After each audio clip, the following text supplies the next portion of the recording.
자, 줄넘기 한 시간과 소모된 열량 사이의 대응관계를 표를 이용해서 알아보라고 했습니다.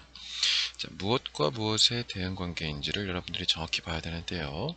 줄넘기 한 시간과 소모된 열량이었습니다. 이 둘 사이의 대응관계를 좀 볼까요? 지금 여러분들 지금 시간 여기 있고 열량 여기 있네요. 그럼 이 둘 사이의 관계를 우리가 파악해 봐야 한다는 것입니다. 시간이 1분일 때는 열량이 11이네요. 그럼 우리가 생각해 볼 수 있는 방법이 두 가지가 있겠죠. 첫 번째로 11을 곱하거나 아니면 10을 더할 수가 있습니다. 그럼 둘 중에 하나 어떤 건지를 어떤 방법으로 확인할 수 있을까요? 다른 표의 내용을 보면 되겠죠. 자, 2에서 22로 갔습니다. 그럼 아까 생각했던 곱하기 11은 되지만 더하기 10을 했을 때에는 12가 돼야 되니까 10은 안 되는구나 이렇게 생각하면 되겠습니다. 그랬을 때 줄넘기 한 시간과 소모된 열량 사이의 관계는 시간에다가 어떻게 계산한다? 12를 곱하면 소모된 열량이 나온다. 이게 바로 대응관계가 되겠죠. 그럼 나머지 것도 채울 수가 있겠네요. 6에다가 11을 곱하면 66이죠. 10에다가 11을 곱하면 110입니다. 역시 15에다가도 11을 곱하면 165가 되겠죠. 근데 지금 여기는 시간이 나와 있는 게 아니라 열량이 나와 있네요. 이럴 때에는 거꾸로 가는 계산이니까 곱하기 11이 아니라 나누기 11이 돼야 되겠죠. 그래서 660을 11로 나누면 얼마가 되겠어요? 네, 60이 되겠습니다. 안 되는 사람들은 이렇게 660 나누기 60 가지고 1, 60, 1, 60 이렇게 해야 되겠죠. 참 이걸 바탕으로 이제 우리가 원래는 줄넘기 한 시간 원래는 이 대응관계를 식으로 나타낸다면 이렇게 되는 거예요. 그런데 이렇게 우리가 길게 쓰면은 좀 불편하니까 수학은 간단한 걸 항상 추구한다고 그랬죠. 줄넘기 한 시간을 네모분이라고 했을 때 이거를 지금 네모라고 하고 소모된 열량 칼로리는 자신만의 기호를 하라고 했습니다. 자기가 뭐 여러 가지 할 수 있겠죠. 뭐 동그라미를 할 수 있고 별표 여러 가지 것이 있겠습니다만 선생님은 마름모꼴로 한번 해보겠습니다. 그러면 시기 줄넘기 한 시간은 네모가 되고 그래서 그대로 써주면 되죠.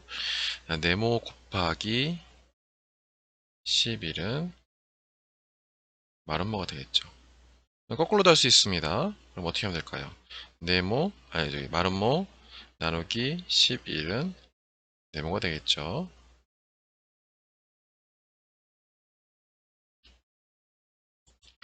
자, 이번에는 슬기의 나이와 연도 사이의 대응관계를 알아보겠습니다. 그럼 표가 나와 있는 걸 보도록 할게요.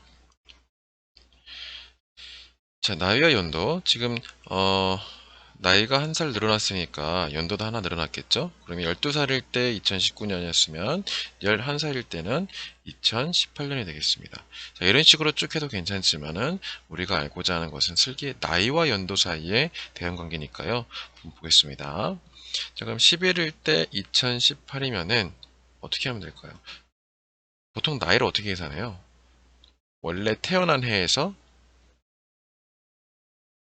해를 우리가 알아야 되겠죠. 그러면 11살일 때 2018년이니까 그럼 얘가 1살일 때는 몇 년이겠어요? 얘는 2007이 되겠죠. 2007. 그럼 나이와 연도 사이의 대응관계는 어떻게 되겠어요? 나이에다가 이 2007 태어난 해를 더하면은 연도가 나오겠죠. 그죠? 지금 여기도 그렇습니다. 지금 21에다가 2007을 더하면은 2018이 나오죠.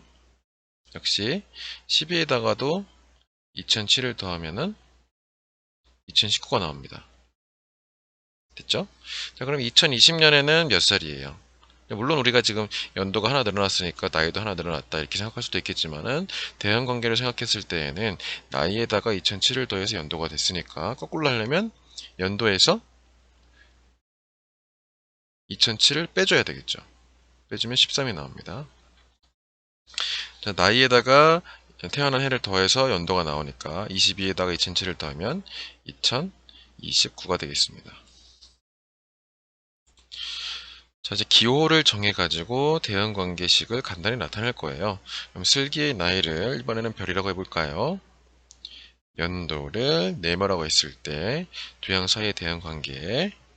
자, 그러면 나이에다가 태어난 해인 2007을 더하면은 현재의 연도가 나오겠죠.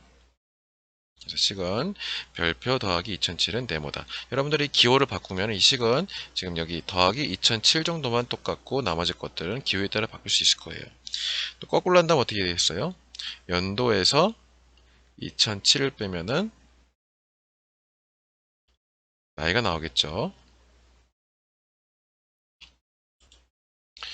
자, 한 사람에게 공책을 2권씩 나눠준대요. 그럼 지금 사람보다 공책 수가 더 많아야 되겠죠.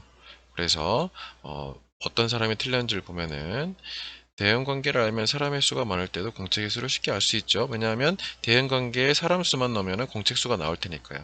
그럼 어떻게 되겠어요? 대응관계가 지금 사람 수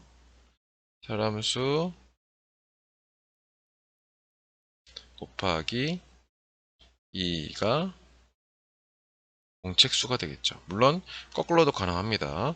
공책 수 나누기 2가 사람 수가 나오겠죠. 그리고 지금 기호로 나타낸다고 하나요, 지금. 별표는 지금 뭐예요? 지금 별 곱하기 2는 마름모니까 지금 별은 사람 수가 돼야 되는데 지금 중기는 뭐라고 했어요? 공책 수라고 했죠. 얘가 틀린 겁니다. 그런데 지혜는 보세요. 사람 수를 네모라고 하고 공책 수를 세모라고 했을 때 선생님이 구한 식에서는 네모 곱하기 2는 세모인데 지금 우리는 지혜는 네모를 알아보고자 했을 때 세모 나누기 거꾸로 계산이 되게 맞았죠. 그럼 잘못 얘기한 친구는 준기가 되고요.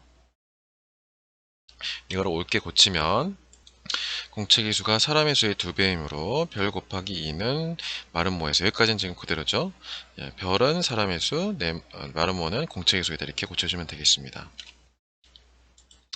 대응관계를 나타내는 상황 하나 쓰고 그 상황에 맞는 식을 여기서 기호를 정해줬네요. 세모와 네모를 사용해서 써보라고 했습니다. 자, 상황 여러분들이 마음대로 정하면 되는 거예요. 그거를 이제 식으로만 나타내면 되는데 선생님 같은 경우에는 지금 예시로 들어줄게요. 자, 상황을 슬기가 가진 연필의 수는 내가 가진 연필의 수보다 2자로 더 많다.